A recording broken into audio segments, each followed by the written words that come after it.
I found the typewriter in the attic, buried beneath decades of dust and forgotten memories. Its keys were stiff, coated in grime, yet something about it called to me. The landlord said it belonged to the previous tenant, who vanished without a trace. Curious, I fed a blank sheet into the carriage and placed my fingers on the keys.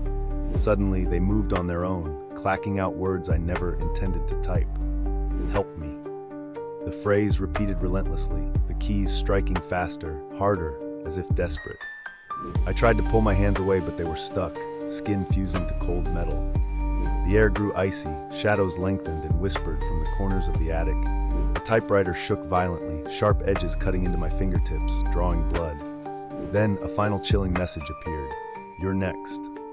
My vision blurred. A cold pull dragged me toward the machine's dark heart. My screams echoed inside the clattering carriage, swallowed by silence.